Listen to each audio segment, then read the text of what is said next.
See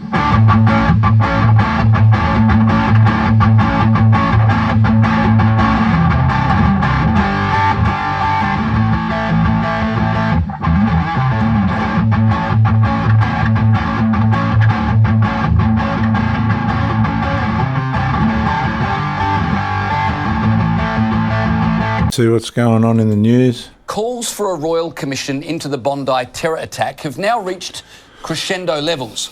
The calls are coming so loud and from so many sectors of Australian society, it beggars belief that the PM would continue to ignore them. You've got Jewish groups, church leaders, sports stars, there's business leaders, defence and intelligence experts, current and former Labor MPs, not to mention former Governors-General, the list goes on and on. All of these people calling on the PM to announce a public inquiry into how we reached a point in this country where Jews could be hunted like game on Bondi Beach and shot dead in cold blood. Now, that seems to me like the sort of thing a serious country might want to investigate. But if you believe the cartoon in the 9 newspapers today, all of these people, from Dawn Fraser to former Governor-General David Hurley, well, they're all dupes. According to 9 newspapers, none of the people calling for a royal commission are thinking for themselves. No, they're all finger puppets. Have a look at the cartoon, published today in the Sydney Morning Herald and Australian Age by cartoonist Kathy Wilcox. The cartoon depicts an apparent grassroots movement of Australians calling for a royal commission, and the cartoon mocks them. She's drawn what she calls Labor has-beens for a royal commission, and she's even got dogs for a royal commission. Underneath all of them, holding them all up, she's drawn Conservative politicians like David Littleproud, Susan Lee, Jacinta Price, and of course John Howard.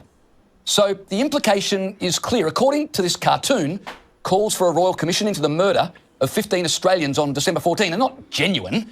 Calls for a royal commission are just a cynical stunt cooked up by the dastardly right, with everyday Australians too dim to notice they're being used. Now, if that was all there was to this cartoon, it would be bad enough.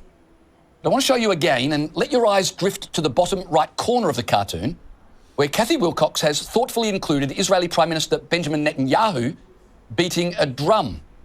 Yep, all those Australians calling for a royal commission into the Bondi terror attack, well, they're just marching to the beat of Benjamin Netanyahu. So let's decode the message because, well, it isn't exactly hidden, is it? Apparently, Israel's Prime Minister exercises some kind of magical power over Australian public discourse. That grassroots movement calling for a royal commission is, according to the lead cartoon in the Sydney Morning Herald and Age newspapers, not a grassroots movement at all. It's a bunch of simpletons being manipulated and controlled by the Jews. According to the cartoon, the call for a royal commission is not legitimate, it's not real, it's not genuine, it shouldn't be taken seriously. Calls for a royal commission into the murder of Jews are just one more example of Zionist mind control. And just like that, you pick up your morning paper and you're time travelling straight back to the medieval village square where someone's about to start shouting about poisoned wells and secret cabals. Honestly, I can't believe 9 newspapers thought it was appropriate to publish this. So where he's talking about bodies being thrown into wells, again, our friend ChatGTP 5.2, I asked them to give me some references where there was someone killed and then dumped in wells in Islam. And it says, and just let me say before I do, don't forget Joseph in the Old Testament was thrown into a well with the intention, possibly with the intention that he'd be picked up and found by certain nomads in the desert, which he was. So this isn't just, there is an example of that in the Old Testament relative to Joseph, but this is more of a masochistic or terrorist type form of it. Bodies thrown into a well, mass grave. Multiple hadith report that after the Battle of Badr, the bodies of slain Quraysh leaders, combatants, were thrown into a well. A dry, dirty well is mentioned in one report. And here's where, in the Sahih al-Bukhari 3185, mentions specific name leaders killed at Badr and their bodies thrown into a well. Sahih al-Bukhari 1370 explicitly refers to the well in which the bodies were thrown. An important context, since context is allergic to in internet debates, these are battle deaths, and the well functions are mass grave disposal sites, not murdering people by throwing them into the wells. And these were partly invasions, actually. It's not just battle deaths. They're battle deaths based on invasion. A thief executed, then cast into a well, report in Abu Duad. There's a narration in Sunan Abi Duad 4410 where a repeat thief is eventually killed and then dragged, cast into a well, and threw stones over him. Also, important context, even within mainstream Islamic law discussions, the standard had punishment for theft is amputation, not execution, and states the had punishment is cutting off the hand. And I read that if they cut off the left hand, they'll, in some cases, cut off the right foot, or if they cut off the right hand, they'll cut off the left foot. And you can see that in the Quran 538.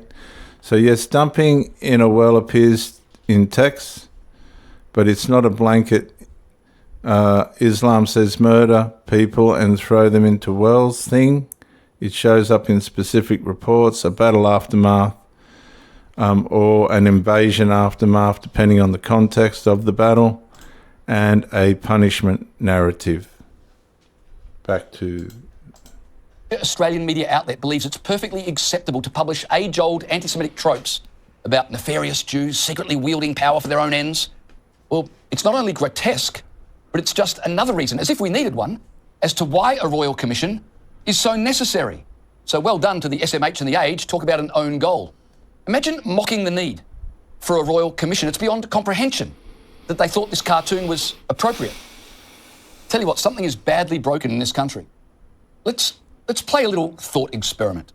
If instead of Jews killed for being Jews, it had been, I don't know, gays killed for being gay, or Aboriginals killed for being black, or women killed for being women, or Muslims killed for being Muslim, do you think 9 newspapers would publish an article mocking calls for a public inquiry and effectively suggesting the victims were in fact part of the problem? Do you think 9 newspapers would publish a cartoon like that if it concerned the slaughter of any other community?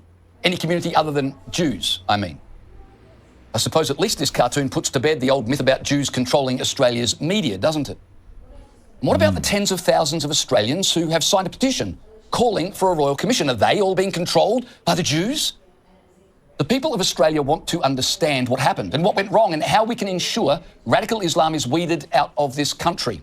What failed? Who ignored the warnings?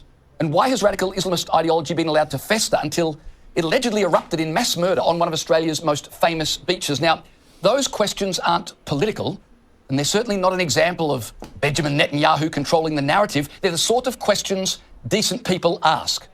It's what we do when the social contract snaps and the government tells us all to move along because there's nothing to see, aside from all the dead bodies lying on the Bondi foreshore, of course.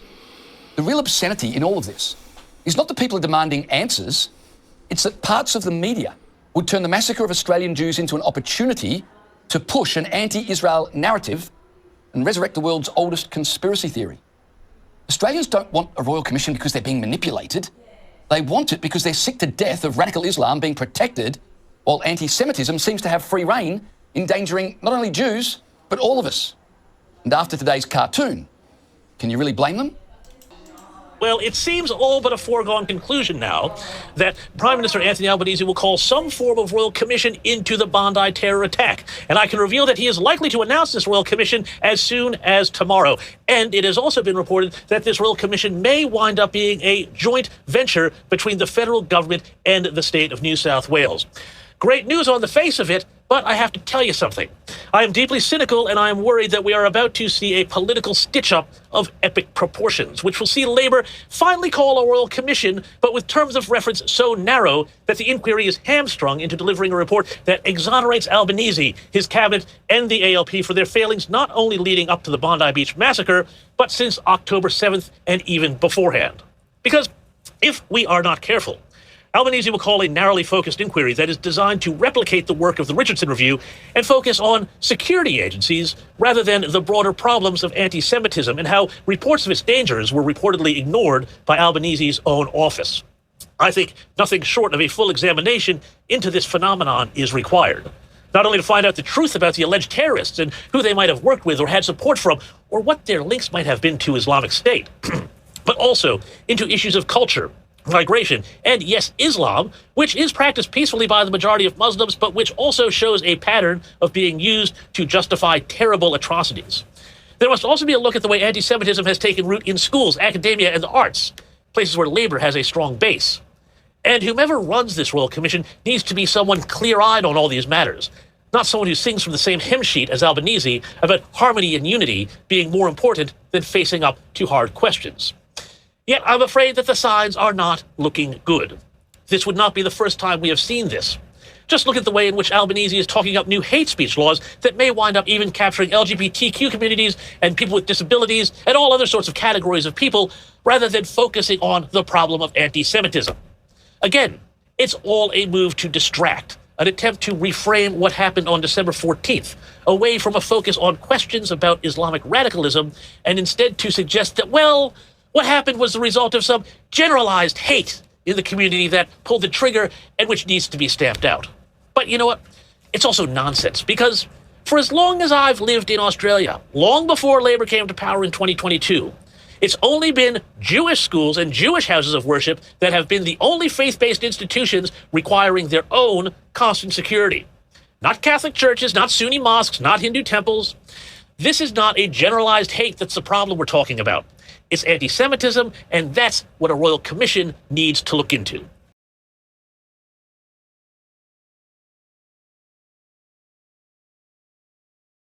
Just as a side note, I'm a bricklayer, a masonry contractor. I can remember I got a job in Sydney at Bellevue Hill, and I was contracted to build the front fence at the Jewish school. Okay, it just seemed like another job to me. I get down to Bellevue Hill and have to go through a very severe security check. I'd see armed people at the gate making sure that everyone. This was new to me. Like I've lived in Australia all my life, and I've worked all over Sydney and the Central Coast and Newcastle and whatnot. And I get to this school, and up the right-hand side of the school, along the road that ran along the side of it, they're building this great big concrete wall. And I said to the site manager, "What's that? Why would they be putting a concrete wall up there? And what's going on here?" And I thought, I've never seen anything like it. And he said, "Oh no, that's a bomb wall." I've gone, "A bomb wall for what? A bomb wall for what?" And he's gone, "In case somebody tries to let off a bomb." I've gone, and I didn't comprehend it. I thought they must have been joking. So anyway, I got on and I built the boundary fence along the front of this school. But I think they've changed it since. And I'd never seen that before. I didn't know that was going on right on my doorstep in the middle of Sydney. 20 years later, people are being killed on Bondi Beach. As we've been talking about, Joel, the PM remains under considerable pressure to back a Royal Commission. I wanted to ask you, how angry is the Jewish community that the PM has resisted calls for a Royal Commission? And if he backflips, will he deserve any credit?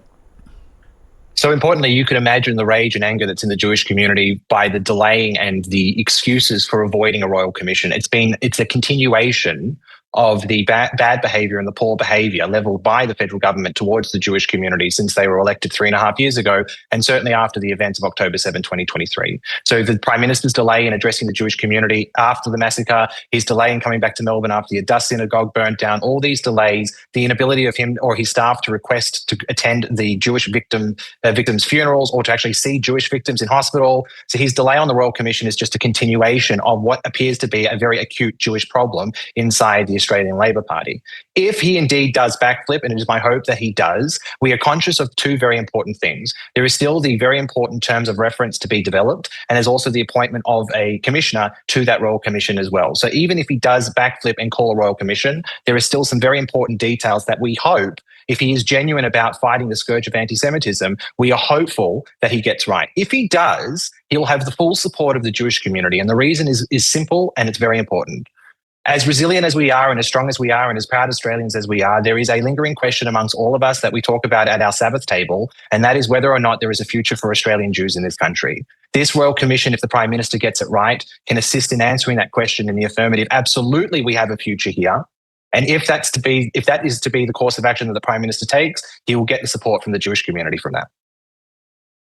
Speaking of performative art, as some people may have referred to it, when Pauline Hanson wore a burqa into the Senate before the chamber rose for the year in 2025, Senator Hanson copped a 7-day suspension for that. It was called a stunt. She's done it twice before. I have some sympathy for Pauline when she tries to do this, because having sat in the Senate with her constantly, any motion that she puts up, regardless of its merit, is blocked by the Greens and Labor and the so-called independents that always vote with the left-wing parties in the Senate. And whether you like Pauline or not, she has a reasonable chunk of the vote, and her support is increasing across the nation. And I do think it is fair that her views, her input in the motions that she puts up should at least be given the respect to be debated. And yet again, when she did call out for the burqa to be banned, it was blocked in the Senate and no debate could take place. But she was then given a 7-day suspension with the faux horror that was then projected by leaders of all the major parties in the Parliament, disrespecting the Parliament. Senator Hanson's now written to Prime Minister Albanese asking for that to be lifted, so that when debate resumes, as Parliament's recalled early, with regards to the new hate laws that need to be debated, that she should be able to participate. And I got to say, I think that's fair enough. I think as democracy goes, a 7-day suspension is one thing, but when you have an extraordinary circumstance that leads to extraordinary calling back of Parliament early, any of those things I think should be lifted, and every parliamentarian should be given the opportunity to speak, because at the end of the day, a big chunk of Australians voted for her and deserve her voice to be heard in this debate. Chunk. And it will be an increasing chunk of voters. Yeah, that's right. Look, I agree. I have some empathy for her. My frustration comes from the fact that, yes, I can see that it was a performative stunt, but the conversation then moves from the public going, oh, there's Pauline doing that thing, how disrespectful to a religious garment. But the conversation actually should have been that she was trying to protest that her bill she put up was not allowed to be debated. And this was every bill she puts up, every bill. Absolutely. But then, because then she does that, that's what makes the headlines, and everyone just kind of rolls their eyes and goes, oh, there's Pauline doing that again. So that's frustrating. I want to ask, as the ex-senator here, the suspension on her, that 7-day suspension was obviously put on her by the Senate. She's written to the Prime Minister. Does he have that authority to intervene on disciplinary action with the Senate? They're two separate houses. It would have to go back to the Senate and the presiding officers. So the President of the Senate would have to then bring it back to the Senate. It would, not being sitting there with I don't have my Senate handbook and standing orders here anymore, but it would have to be re-voted on by the Senate, because the Senate voted for the suspension, so it would have to be lifted that way, unless it was considered a special joint sitting or something that occurred. I also just think it's really ironic that the bill Pauline Hanson was trying to put up was warning about the dangers of these face coverings, which I think is a very legitimate concern. Many countries around the world have banned the full face covering, and then a couple weeks after that, we did have a radical Islamic terror attack that has rocked our nation.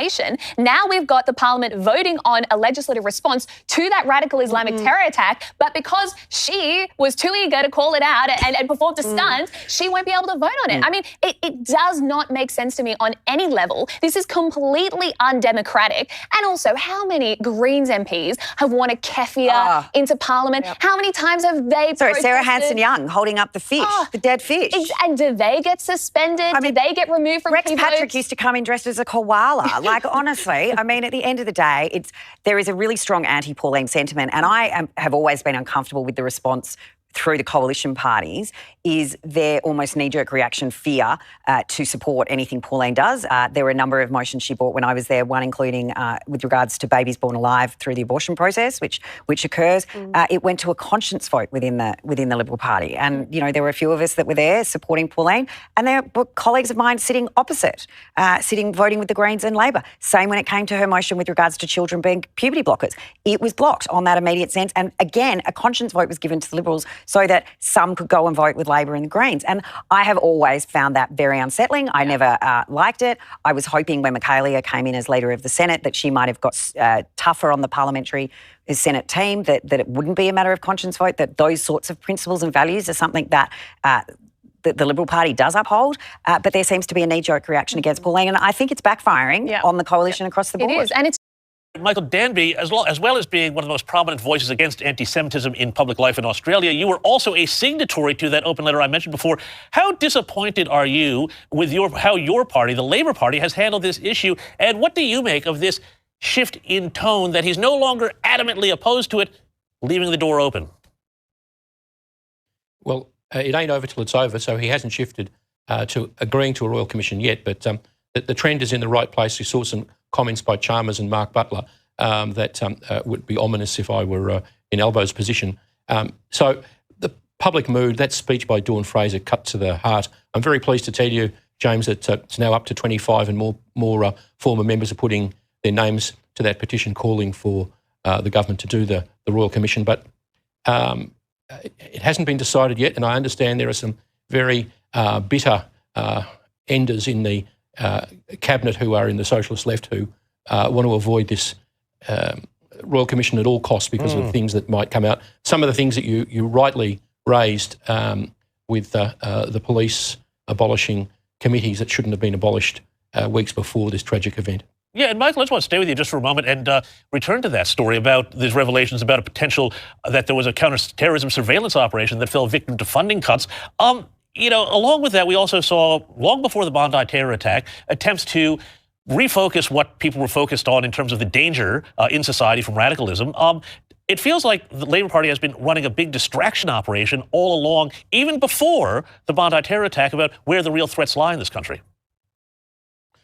I've been pointing out on Sky for the last 3 years since Albo was re-elected. This is a very different government than a normal Labor government, James. It's a socialist left-dominated Labor government. It's not a government of Bob Hawke or Kim Beazley. And the Director General of ASIO said mid-year last year that the primary source of fear in the security services was Islamist terrorism. What did the government do about it since August? What did Tony Burke, the minister responsible, do since August? And I think that's what they're afraid will be uncovered. Not just what they did do, but what they didn't do in the period since the Director General made that ominous warning.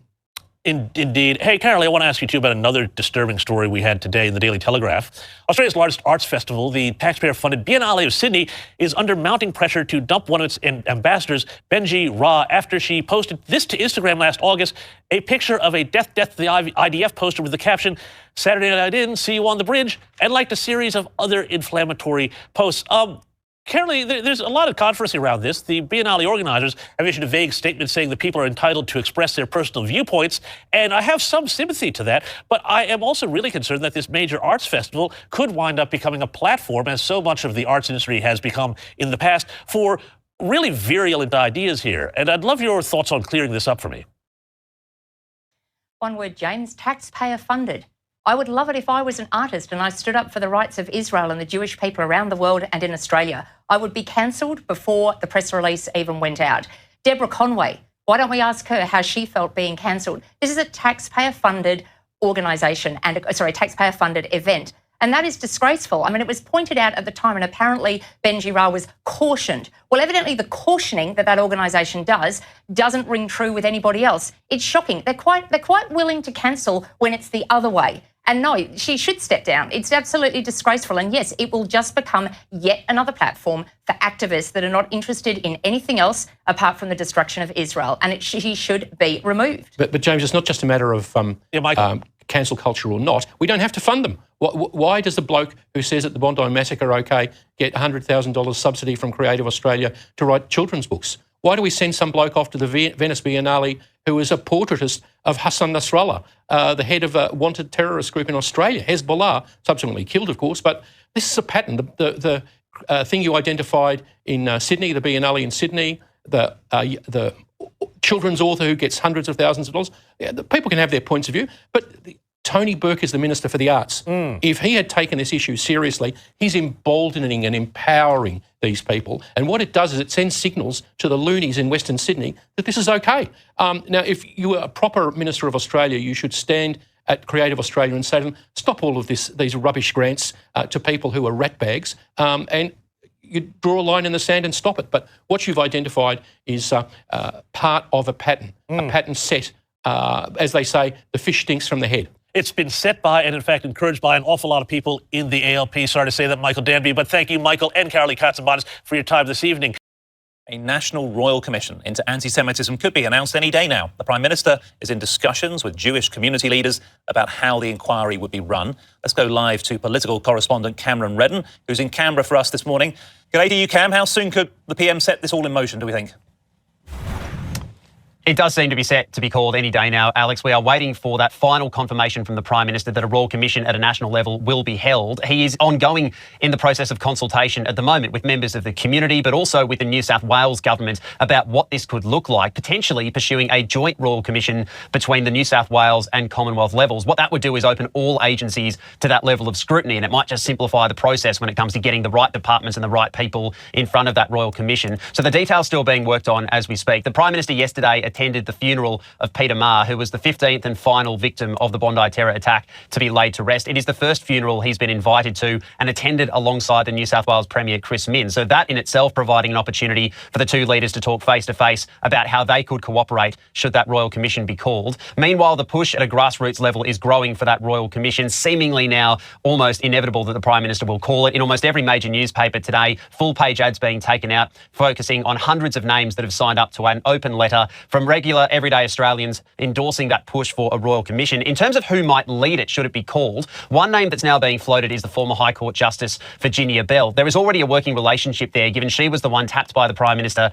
to lead the inquiry into Scott Morrison's multiple ministries scandal after Labor came to government in 2022. So she is someone that the Prime Minister knows and has trusted with inquiries in the past. She's not been locked in for the role, but is being considered. The early reaction to this is still to come. Josh Frydenberg, the former Liberal Treasurer, the first to really put public comments out there about her potential selection. He's put this message on social media overnight, saying that on Virginia Bell's potential selection to lead that Royal Commission, he says the Prime Minister has been told directly by leaders of the Jewish community that they have concerns about this appointment. He says it's unthinkable the Prime Minister would choose a commissioner that did not have the total confidence of the Jewish community. Her role by no means set in stone, but her name is one that's being considered. Another option could be to simply give Dennis Richardson, the man tapped with leading the inquiry into the security agencies, a greater role as well. But Alex, the momentum has very much swung in favour of this Royal Commission. You would expect some movement to be in the next week or so, given Parliament is likely to come back before Australia Day. There are laws the government wants to pass, and you'd expect that all to be announced in one package. So whether we hear something from the Prime Minister this week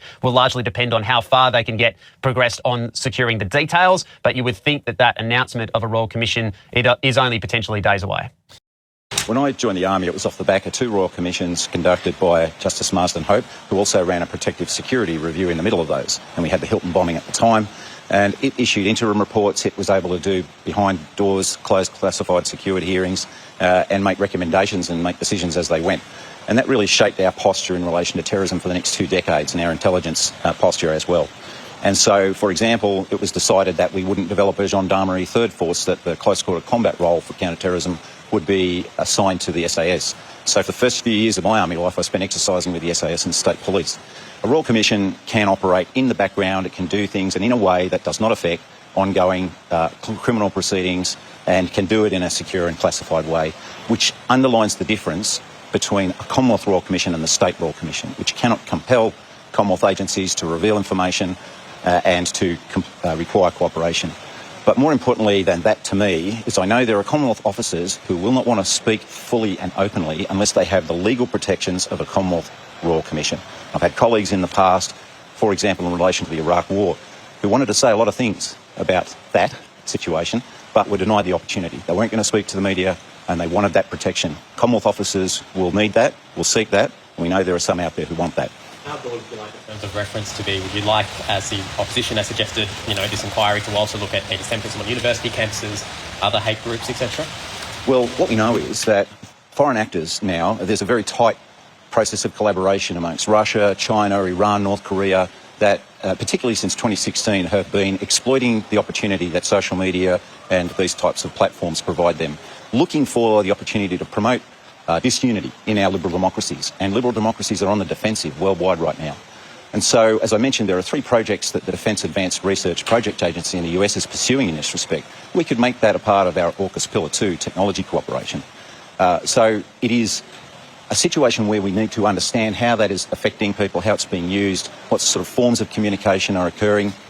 And I'll highlight in relation to the Hamas attack on October the 7th, they had understood that they needed a new way of doing business because of technical capabilities. So a lot of their communication was done orally and on paper, back to old hydraulic style, to avoid detection. And so a lot of terrorist organisations are adapting to these situations and using these techniques. But that evolution and creation of the mindset is the battlefield, the minefield of the landscape of the mind that we have to tackle preeminently. And everything that we can do to direct our activities toward that is critical. And a lot of that is going on our campuses. And how people are being manipulated, demonstrations are being infiltrated and driven in particular directions. We need to understand all of that. You've been advocating this sort of space for a long time within the Labour Party. Do you think that there has been a level of complacency or perhaps even denial when it comes to the rise in anti-Semitism that we've seen? Look, I think it's universally been a bit of a security bubble we've operated in Australia. We've never had an incident of this scale ever before in our country. And Australians in general have felt secure and safe in that respect, that it was something that would happen overseas. But Bondi has woken us all up. I think Australia's security bubble has been burst.